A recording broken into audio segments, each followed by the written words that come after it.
नमस्कार दोस्तों। आज हम बात करने वाले हैं जन्म कुंडली के 11th भाव के बारे में। 11th भाव हमारे जीवन में इसलिए खास है क्योंकि 11th भाव से प्रॉफिट देखा जाता है। लाभ, इच्छाएं, आकांक्षाएं, एक्सपेक्टेशन। हम कुछ ख्वाहिशें करते हैं कि काश मेरे पास ऐसा घर हो, काश मेरे पास ऐसी गाड़ियां हो, काश मेरी लाइफ ऐसी हो। ये जो एक्सपेक्टेशन है ये जन्म कुंडली के 11वें भाव से देखी जाती है।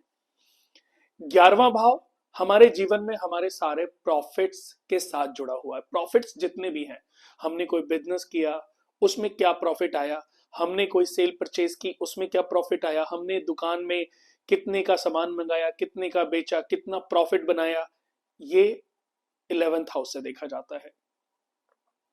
मांगलिक कार्य, संपत्ति, ऐश्वर्य, जितनी भी संपत्तियां जुड़ती चली जाती हैं, जो हमारे एसेट्स बनते हैं, हम अपनी आने वाली जनरेशन के लिए प्रॉपर्टियां जोड़ते हैं, वो भी 11th घर से देखी जाती है। किसी को जोड़ों में दर्द है, किसी को पाव में दर्द है, उसका विचार भी पैर, पिंडलियां, उसका विचार भी जन्म कुंडली के 11वें भाव से ही देखा जाता है। अगर मैं रिश्तों की बात करूं तो आज हमारे जो चाचा ताऊ हैं, हमारे जो बड़े बुजुर्ग रिश्ते हैं, दादा के ब्रदर, पापा के ब्रदर, या चाहे वो छोटे हों चाहे बड़े हों, या जितने भी बड़े समाज के जो रिश्ते हैं, उनका विचार जन्म कुंडली के 11th भाव से किया जाता है। दोस्तों, जन्म कुंडली में अगर हम नॉर्मल बात करें तो बृहस्पति को 11th हाउस में कारक माना गया है। ये आप किसी भी एस्ट्रोलॉजर से सुन सकते हो, या किसी अगर हम कुंडली की बात करें तो कारक अगर कोई ग्रह है 11th हाउस का तो वो जुपिटर है। जुपिटर के बाद मंगल भी अच्छा फल देते हैं, सूर्य भी अच्छा फल देते हैं, बुध भी अच्छा फल देते हैं, अगर ये मित्र राशि में या उच्च राशि में हो। कोई ग्रह अगर नीच राशि में हो तो वो जिन भावों का मालिक होगा उन भावों में भी कमी करेगा और प्रॉफिट को भी धीरे धीरे, कहते हैं ना यार, कमाते तो बहुत हैं लेकिन जुड़ता नहीं है। पैसा पता नहीं बहुत आता है लेकिन कहां चला जाता है पता नहीं चलता। कहते हैं कि हमारी जो बाल्टी है जिसमें पानी भरते जा रहे हैं, उसकी तली में कोई ऐसा छेद है जो हमें दिखाई नहीं दे रहा है। ऐसे ही हमारी इनकम में कोई ऐसा ग्रहण लगा हुआ है, ऐसी प्रॉब्लम है कि जिसकी वजह से हमारा पैसा रुक नहीं रहा है।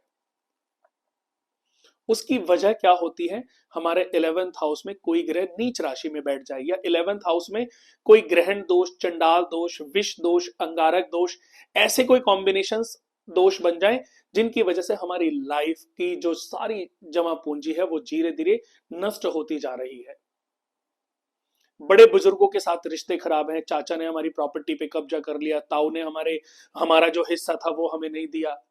ऐसे बहुत सारे लोग हैं कि पिता की डेथ हो गई, उसके बाद चाचा ने और ताऊओं ने मिलकर के उनकी प्रॉपर्टी सारी अपने नाम करा। ऐसे कुछ कुछ केसेस कभी हमारे पास आते हैं तो उनकी बात सुन के समझ आता है कि इनके 11th हाउस में कोई प्रॉब्लम होगी।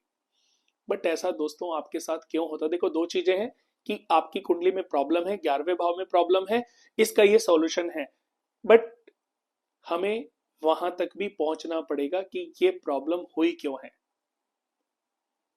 हमारी प्रॉपर्टी चाचा ने अपने नाम क्यों कराई, हमारी प्रॉपर्टी ताऊ ने अपने नाम क्यों कराई, हमारी प्रॉपर्टी हमारे रिश्तों ने क्यों लूट ली, या हम अपना पैसा को क्यों नहीं जोड़ पा रहे, हम अपनी प्रॉपर्टी क्यों नहीं बना पा रहे, हम अपने आने वाली जनरेशन के लिए प्रॉपर्टियां इकट्ठी क्यों नहीं कर पा रहे। उसकी वजह ढूंढने से प्राप्त हो सकती है, मिल सकती है। दोस्तों, कहीं ना कहीं 11th भाव हमारे प्रारब्धों से भी जुड़ा है। जिस भी जातक की जन्म कुंडली के 11th घर में, 11th हाउस में चंद्रमा, मंगल और सूर्य बैठ जाएं, चंद्र, सूर्य और मंगल बैठ जाएं, ऐसा व्यक्ति अपने समाज के लिए, अपने परिवारजनों के लिए, कुटुंब के लिए बहुत कुछ जोड़ लेता है, जोड़ के देता है। लेकिन जोड़ने से पहले ऐसा भी होता है कि वो अपने बड़े बुजुर्गों का, अपने बाप दादाओं की प्रॉपर्टियों को बर्बाद भी कर देता है। उसकी वजह उसकी जन्म कुंडली का क्रुअल्टी ऋण दोष है। क्रुअल्टी ऋण दोष क्या है, इस पर बात करते हैं। जब दोस्तों हम किसी से कोई चीज लेते हैं और उसको उसका रिटर्न, उसका पैसा नहीं देते, किसी की प्रॉपर्टी ली उसको पैसे नहीं दे, किसी से कोई चीज मंगाई उसको पैसे नहीं भेजे, हमने सोचा कि अब इसको देंगे नहीं, है किसी से पैसे उधार ले उसको वापस नहीं दे रहे, तो दोस्तों धीरे धीरे हमारी जन्म कुंडली में क्रुअल्टी ऋण दोष प्रबल होता चला जाता है। आज इस जन्म में हमें उसका भुगतान हमने नहीं किया, तो कितने जन्म हमें सिर्फ इसलिए ही लेने पड़ते हैं कि हम उस प्रारब्ध में किया गया जो कर्म है उसका भुगतान कर सके। आपका कोई भी कर्म, चाहे वो अच्छा हो चाहे बुरा हो, कभी भी मरता नहीं है, खत्म नहीं होता। हर पल हमारे सामने वो आता रहता है। इसलिए मेरा अनुरोध है कि अगर आप अपने जीवन में अपनी संपत्तियों में वृद्धि चाहते हैं, अपने आने वाले कल को उज्जवल बनाना चाहते हैं, अपने बच्चों के लिए एक नया साम्राज्य स्थापित करना चाहते हैं, तो सबसे पहले अच्छे कर्म ट्रैक का ध्यान दें। किसी से कोई चीजें ली हैं, किसी का कोई कर्ज है, तो सबसे पहले निपटाएं। आप देखेंगे कि आपकी इनकम बढ़ती चली जाएगी। किसी भी रूप में किसी का भी कोई भी कर्ज अगर आपके ऊपर है, आज आपको भुगतना, नहीं तो आपके बच्चे भुगतेंगे, नहीं तो आपके पीढ़ी दर पीढ़ी वो भुगतना तो पड़ेगा ही। बीज बबूल का बोए तो आम खाने को नहीं मिलते, आम का पेड़ ही लगाना पड़ता है। तो दोस्तों, हमें आज आम के पेड़ लगाएंगे तो हमारी जो जनरेशन आने वाली जो पीढ़ियां हैं वो उन फलों का आनंद उठा पाएंगी। वरना आपने आम के पेड़ तो लगा दिए, लेकिन रात को उसकी रखवाली ठीक से कर नहीं पाए, कोई और ही ले उड़ा।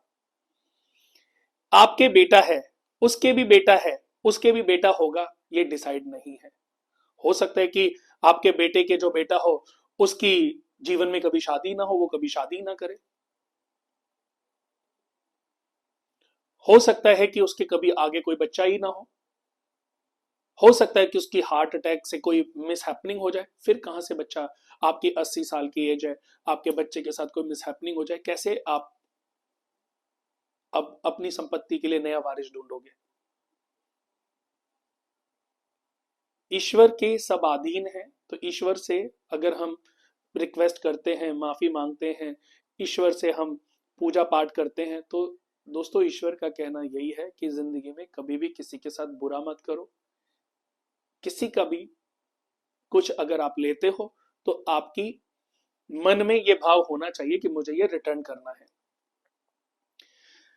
राहु अगर किसी का 11वें घर में बैठ जाए तो ऐसे जातक को, पत्नी को मिसकैरेज या अबॉर्शन जरूर होता है।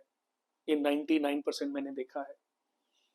अगर लड़के की कुंडली में है तब भी उसकी वाइफ को होगा, और वाइफ की कुंडली में है तो उसके साथ ये चीजें प्रबल हो जाती हैं।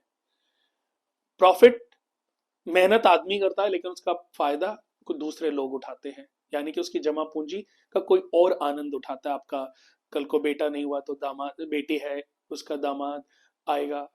आपकी प्रॉपर्टी कई बार आपके बच्चों के लिए मुसीबत का कारण बन जाती है। आज एक बहुत बड़ा उदाहरण है, बहुत बड़े सुपरस्टार जिन्होंने 2-4 हजार 5,000 करोड़ की प्रॉपर्टी बना ली, लेकिन आज उनके बच्चों में प्रॉपर्टी को लेकर के इतना मतभेद हो गया कि बेटे की वाइफ अपना घर छोड़ के चली गई। महानायक, दुनिया के महान सुपरस्टार है, नाम है, रुतबा है, लेकिन आज वो कभी अकेले जब बैठते होंगे तो सोचते होंगे कि मैंने प्रॉपर्टी क्यों बनाई, आज इस प्रॉपर्टी के लिए मेरे दोनों बच्चे एक दूसरे के दुश्मन हो गए। तो ऐसी स्थिति हम लोगों के जीवन में ना आए, उसके लिए सतर्क होना होगा, समझदार होना होगा। दोस्तों, कभी भी व्यक्ति को जब एक इंसान को सजा मिलती है तो ईश्वर उस इंसान को सजा देने के साथ साथ इस पूरी दुनिया के बाकी लोगों को सबक भी देना चाहता है। हमें उन चीजों से सबक लेना चाहिए। 11th हाउस हमारे जीवन में बहुत सारे प्रॉफिट्स के साथ जुड़ा हुआ है। अगर आपकी कुंडली में कोई ग्रहण दोष, कोई विष चंडाल, तो पहले उसका सोल्यूशन करें। उसका सोल्यूशन है घर में सबसे बराबर पैसे लेकर के हरिहरात्मक यज्ञ करें। और अगर सूरज, चंद्रमा या मंगल बैठे हैं तो क्रुअल्टी ऋण दोष बना है। इसका तात्पर्य आपने पिछले जन्म में किसी से कोई चीज ली, उसको वापस नहीं करी, क्रुअल्टी ऋण दोष बना है। तो उसके लिए अपने वेट के बराबर आटे की गोलियां बनाकर मछलियों को खिलाएं। ये 2 उपाय कर लीजिए। ये पैतृक ऋण भार है। इन ऋण भार से मुक्त होने के बाद आपकी लाइफ अपग्रेड होती चली जाएगी। शनि को इस भाव में कोई कारक नहीं मानता, लेकिन जिस व्यक्ति का भी जिस जातक की जन्म कुंडली में, जिस भी व्यक्ति की जन्म कुंडली में शनि 11वें घर में बैठे हैं, नीच राशि में हो, चाहे उच्च राशि में हो, चाहे मित्र राशि में हो, चाहे शत्रु राशि में हो, उसको राजा बनने के चांसेस सबसे ज्यादा इस दुनिया में प्राप्त होते हैं।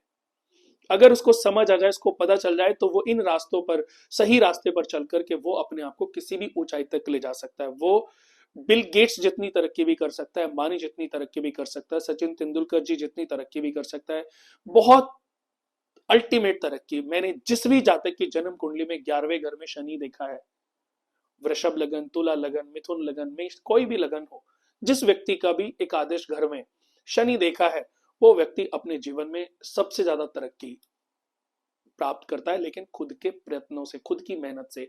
जिसका शनि अच्छा हो, जिसका शनि कारक हो कुंडली में, उसको कभी जुआ सट्टा नहीं खेलना चाहिए।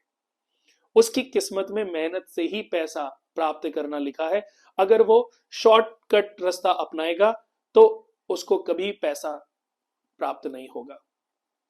नौकरी में शीघ्र सफलता देता है और व्यापार में शीघ्र सक्सेस देता है।